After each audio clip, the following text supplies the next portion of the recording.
chapter 20. There we go. Chapter 20 is over here. Good. Israel prepares for war. Chapter 20 of the book of Judges. All the people of Israel, from Dan in the north to Beersheba in the south, as well as from the land of Gilead in the east, answered the call. They gathered in one body in the Lord's presence at Mizpah. So we have a few things here going on just to preview, get you guys ready. Now, remember, Dan was the northernmost city in Israel. We just read about that yesterday, how the people um, captured Laish, destroyed all the people, the city, and then turned it into the city of Dan, named after the Jacob's son, the leader of the tribe of Dan. So, it was in the innermost part of Israel, and Beersheba was in the southernmost part. The two were often mentioned together as a reference to the entire region occupied by Israel. They would say from Dan to Beersheba. That means from the uppermost north to the downward south. So, so here's what's happening. If you guys remember the story that we had about the Levite and his concubine, how the concubine was abused outside the door throughout the whole night, and then the Levite opened the door, and the concubine was already, deleted, you know, destroyed, killed by all those men who abused her all night long. So the Levite took it upon himself to take the body and cut it up into 12 pieces, sent one piece to each of the 12 tribes to show them what depravity, what horrible stuff was going on in the nation of Israel. So then here we have the beginning of chapter 20, how Israel prepares for war against the people from Dan. And no, not the people from Dan, Gilead, the people that were really, really, really sinful. They were actually Benjaminites, but we're going to read about that a little bit later, the Benjaminites. Let's continue from verse 2. After verse 3, I want to tell you a couple of things here. So this is verse 2. The leaders of all the tribes of Israel were present at this gathering of God's people, and there were 400,000 foot soldiers. Meanwhile, the people of Benjamin heard that all the other Israelites had gathered at Mizpah. So it's going to be kind of an interesting situation here. They were very repulsed, repulsed as they are over the nature of this particular atrocity. Israel remains unconscious of its own acts of rebellion. God may use Israel to bring judgment upon the iniquity of in Benjamin, but he will not allow them to go scot-free. But first, they are anxious about the details. So the Levite recites the bare facts, right? For embellishment is not needed. The essentials are graphic enough. For the second and third times, the men of Israel react to the Levite's appeal by acting as one man, swearing to make up for the debauchery committed against this young woman. And, as if it were possible to undo the suffering and shame brought on by the decadence that affects them all.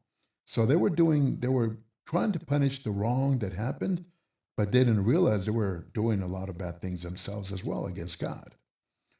So let's continue now. Let me put my book over here, my little black book of notes. Okay, now we're going to continue. The Israelites asked, "Tell us, how was this crime committed?" The Levite, whose concubine had been murdered, answered, "My concubine and I went to Gibeah in the territory of Benjamin to spend the night. The men of Gibeah came to get me and surrounded the house at night. They intended to kill me. Instead, they took advantage of my concubine, and she died. I took her body, cut it in pieces, and sent one piece to each of the 12 tribes of Israel. These people have committed an evil and immoral act among us. All of you here are Israelites. What are we going to do about this?" So, in reporting the events in Gibeah, the Levite conveniently left out the fact that he had handed over his concubine for the mob to take advantage of her. He wanted justice for the threats made against him, but did not place any value on the life of the woman or hold himself responsible for her death. It's how easy it is to give only partial facts or twist events to remove our own guilt when we are seeking to shift blame to someone else. This incident reveals the depths of perversion and violence that develop when a culture abandons God's ways. Okay, let's see. Let's continue. All the people stood up together and said, "None of us, whether he lives in a tent or in a house, will go home. This is what we will do. We will draw lots and choose some men to attack Gibeah. 1/10 of the men in Israel will provide food for the army, and the others will go and punish Gibeah for this immoral act that they have committed."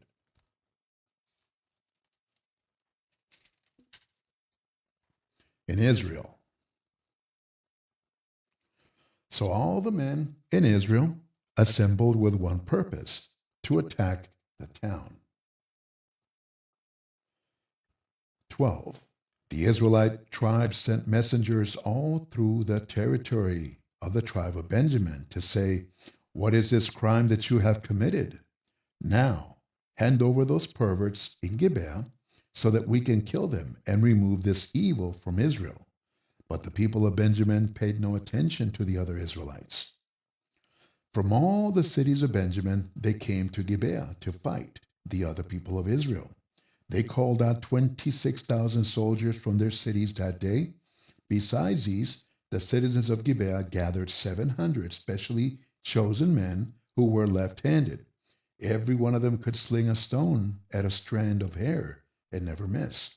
Not counting the tribe of Benjamin, the Israelites gathered 400,000 trained soldiers. So perhaps the leaders of the tribe of Benjamin hadn't been given distorted facts about the serious crime in the territory. Or, perhaps they were too proud to admit that some other people had stooped that low. But either way, they would not listen to the rest of Israel and hand over the accused criminals. They were more loyal to their own tribe than to God's law. By covering for their relatives, the entire tribe of Benjamin sank to the level of immorality demonstrated by the criminals. Now, through this act, we get a glimpse of how thoroughly the nation's moral fabric had unraveled. The time period of the judges ends in a bloody civil war that sets the stage for the spiritual renewal to come under Samuel, which is going to begin in First Samuel, of course. Samuel being the last judge that Israel had. From there, they go on to prophets and also kings. So a couple of things that I wanted to share with you. Israel requests the Benjaminites to purge, get rid of, in other words, the evil from Israel by relinquishing the wicked men. In the same way, an Orthodox Jewish family meticulously turns the house upside down at Passover to rid it of any residual flecks of leaven, yeast. By refusing to comply with this demand, Benjamin aligns herself with the original evil and must take on its guilt. And now what begins as a simple punitive operation goes into full-scale civil war. The people of Benjamin should have corrected the problem long before it ever involved innocent parties. But their leniency and nonchalant attitude will bring about their ultimate demise. Now, one thing, it is ironic that the father of the tribe, Benjamin, means son of my right hand, for he has so many left-handed descendants. Just something ironic there. I don't know if you guys caught that. And last, let me see what else I have here in my notes.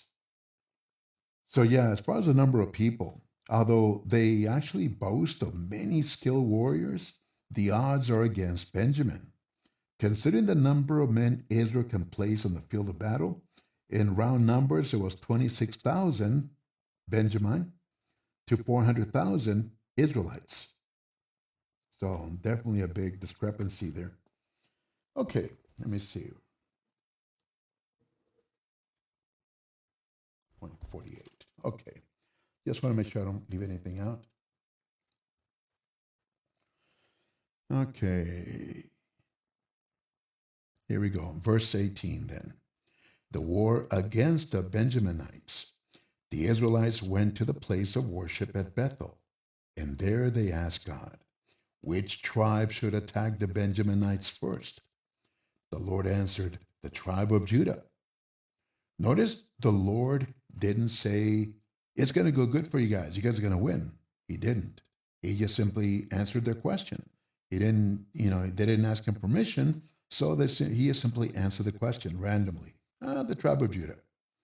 But normally the Lord says, I'll be with you, or you will win, or I'll hand them over to you. Not this time. Let's continue. Verse 19. So the Israelites started out the next morning and camped near the city of Gibeah. They went to attack the army of Benjamin and placed the soldiers in position facing the city. The army of Benjamin came out of the city, and before the day was over, they had killed 22,000 Israelite soldiers. Then the Israelites went to the place of worship and mourned in the presence of the Lord until evening. They asked him, should we go again into battle against our brothers, the Benjaminites? The Lord answered, yeah, sure, yes. So the Israelite army was encouraged, and they placed their soldiers in position again where they had been the day before. They marched against the army of Benjamin a second time. And for the second time, the Benjaminites came out of Gibeah, and this time they killed 18,000 trained Israelite soldiers. Then all the people of Israel went up to Bethel and mourned. They sat there in the Lord's presence and did not eat until evening.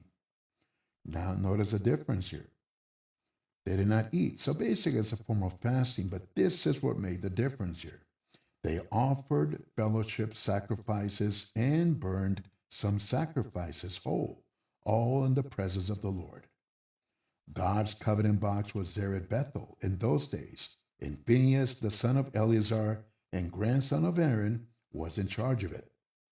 The people asked the Lord, should we go out to fight our brothers and Benjaminites again, or should we give up? The Lord, now look at the way the Lord answers this time, now that they offered sacrifices and they actually fasted the rest of that day over here. The Lord answered, fight. Tomorrow I will give you victory over them. Notice what a big difference now? So this is the only place in the book of Judges where the Ark of the Covenant is mentioned. This probably indicates how seldom the people actually consulted God. Phinehas, who was the high priest, was also the high priest under Joshua. The reference to Phinehas as high priest and the location of the tabernacle in Bethel instead of Shiloh, probably indicates that the events of this story occurred during the early years of the Judges. Let's continue here. So the Israelites put some soldiers in hiding around Gibeah. Then for the third straight day they marched against the army of Benjamin and placed the soldiers in battle positions facing Gibeah, as they had done before. The Benjaminites came out to fight and were led away from the city, as they had before. They began killing some Israelites in the open country on the road to Bethel and on the road to Gibeah. They killed about 30, only 30. I'm not saying only because it is significant, but it wasn't as much as thousands like before. They killed about 30 Israelites. The Benjaminites said, we've beaten them just as before. But the Israelites had planned to retreat and lead them away from the city onto the roads. So when the main army of the Israelites pulled back and regrouped at Baltamar, the men surrounding Gibeah suddenly rushed out of their hiding places in the rocky country around the city.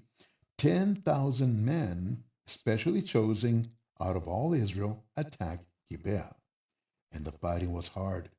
The Benjaminites had not realized that they were about to be destroyed. The Lord gave Israel victory over the army of Benjamin. The Israelites killed 25,100 of the enemy that day. And the Benjaminites realized that they were defeated.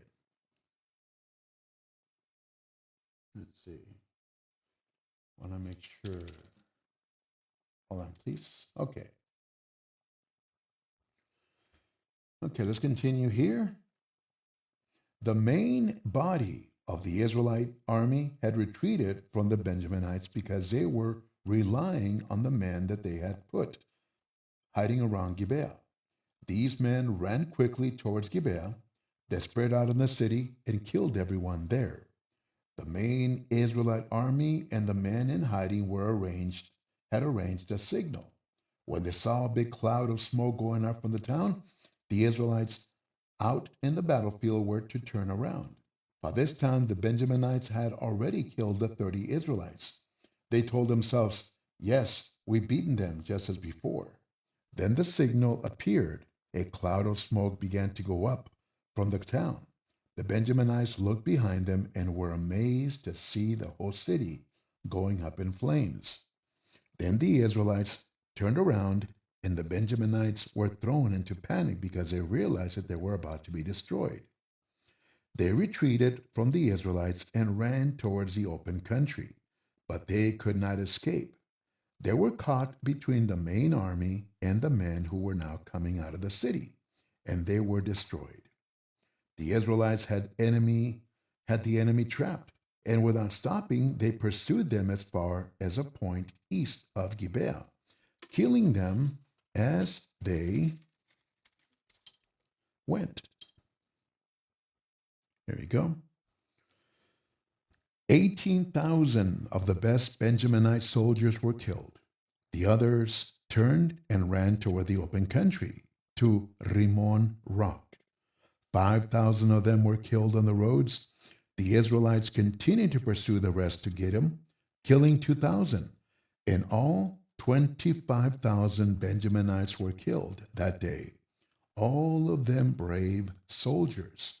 But 600, this is going to be important in the next chapter, but 600 men were able to escape to the open country, to Rimmon Rock, and they stayed there 4 months.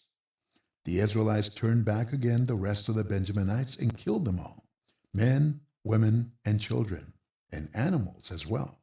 They burned every town in the area.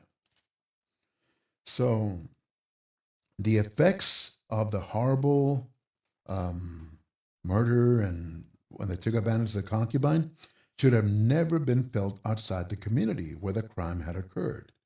The local people should have brought the criminals to justice and corrected the laziness or complacency of the original people committing the crime. Instead, first the town and then the entire tribe defended this wickedness, even going to war over it. I mean, civil war. Many lives were lost unnecessarily. If the crime had been dealt with swiftly and decisively, this disaster could have been stopped or averted. To prevent your unresolved problems from turning into major conflicts, it's good to take action quickly, wisely, and forcefully before the situation gets out of hand. Okay, and now there's something that I want to bring up. It's good to always bring current events into the situation. Not really current event, but something that happened in 1922, 1923. There was an archaeologist named Albright who actually found in the ruins of Gibeah a layer of ashes, the date proving concurrent to the sacking of Benjamin by Israel around the same time. Just interesting, that in 1922, 1923, a little bit over 100 years ago, archaeologists found the ruins of Gibeah with a big layer of ashes, proving that the Bible was, the story was true. It's not just a fable or a fairy tale. Just wanted to let you guys know that it's always good when science backs up the Bible. Let me make sure I don't miss anything else here in my notes. Okay, seems to be good. So now, as far as the tribe of Benjamin eventually recovered from this slaughter. Saul, remember Saul? We're going to hear about him in the next couple of books. Saul was Israel's first king, right? Guess what? He was from the tribe of Benjamin. You're going to read about this in 1 Samuel chapter 9. So were Queen Esther and the Apostle Paul, for that matter. But this tribe was always known for being smaller than the rest. You can read about this in Psalm 68, that the tribe of Benjamin was always known to be smaller than the others. Okay, we're going to go to chapter 21, the last chapter of Judges. Remember, I told you to remember the 600 men of Benjamin that were left alive? 600? Okay, check this out. Chapter 21. When the Israelites had gathered at Mizpah, they had made a solemn promise to the Lord. None of us will allow a Benjaminite to marry a daughter of ours. So now the people of Israel went to Bethel and sat there in the presence of God until evening. Loudly and bitterly they mourned, Lord God of Israel, why has this happened? Why is the tribe of Benjamin about to disappear from Israel? Only 600 of them left. Early the next morning, the people got up and built an altar there. They offered fellowship sacrifices and burned some sacrifices whole. They asked, is there any group out of all the tribes of Israel that did not go to the gathering in the Lord's presence at Mizpah? They had taken a solemn oath that anyone who had not gone to Mizpah would be put to death. The people of Israel felt sorry for their brothers, the Benjaminites, and said, today Israel has lost one of his tribes. What shall we do to provide wives for the men of Benjamin who are left? 600 of them, remember. We have made a solemn promise to the Lord that we will not give them any of our daughters. When they asked if there was some group out of the tribes of Israel that had not gone to the gathering at Mizpah, they found out that no one from Jabesh in Gilead had been there. At the roll call of the army, no one from Jabesh had responded. So the assembly sent 12,000 of the bravest men with the orders, go and kill everyone in Jabesh, including women and children. Kill all the males and also every woman who is not a virgin.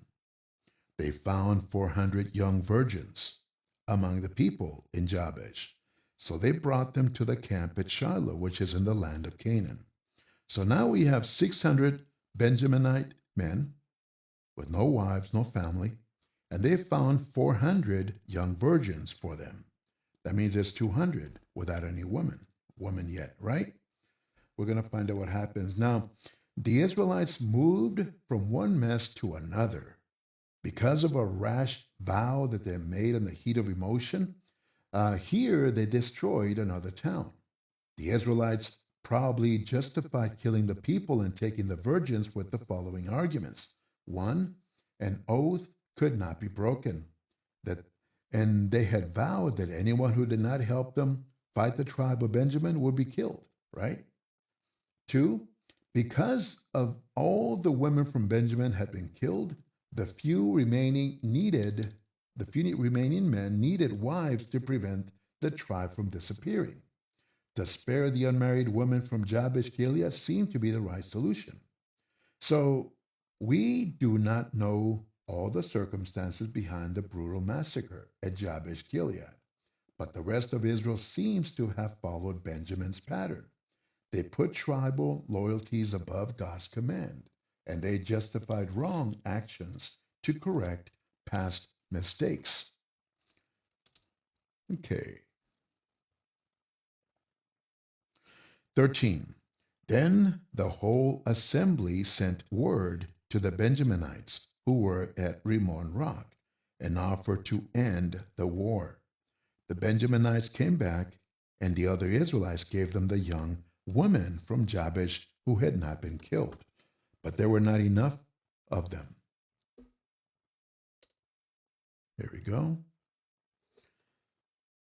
The people felt sorry for the Benjaminites because the Lord had broken the unity of the tribes of Israel.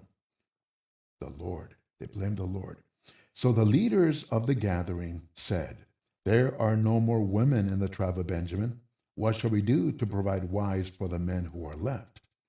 Israel must not lose one of its 12 tribes. We must find a way for the tribe of Benjamin to survive. But we cannot allow them to marry our daughters because we have put a curse on anyone who allows a Benjaminite to marry one of our daughters." Then they thought, "The yearly festival of the Lord at Shiloh is coming soon." Shiloh is north of Bethel, south of Lebanon, and east of the road between Bethel and Shechem. They told the Benjaminites, "Go and hide in the vineyards and watch. When the young women of Shiloh come out to dance during the festival, you come out of the vineyards. Each of you take a wife by force from among them and take her back to the territory of Benjamin with you. If their fathers or brothers come to you and protest, you can tell them, 'Please let us keep them, because we did not take them from you in battle to be our wives. And since you did not give them to us, you are not guilty of breaking your promise.'" The Benjaminites did this. Each of them chose a wife from the young women who were dancing at Shiloh and carried her away. Then they went back to their own territory, rebuilt their towns, and lived there. At that same time, the rest of the Israelites left, and every man went back to his own tribe and family and to his own property. There was no, look at the way this ends. There was no king in Israel at that time. Everyone did whatever they pleased. Everyone did. So during the time of the judges, the people of Israel experienced trouble because they acted on their own opinions of what was right and wrong. This produced horrible results. Today, our world is similar. Individuals, groups, societies have made themselves the final authority without reference to God. When people selfishly satisfy their personal desires at any cost, everyone pays the price.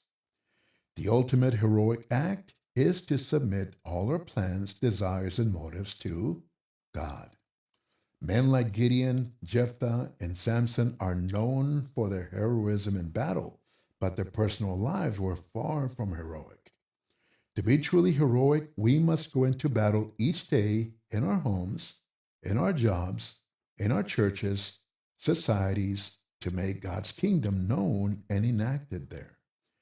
Our weapons are the standards, the morals, the truths, the convictions we receive from God's word. We will lose if we gather the spoils of earthly treasures rather than seeking the treasures of heaven. That's what I'm basically trying to say.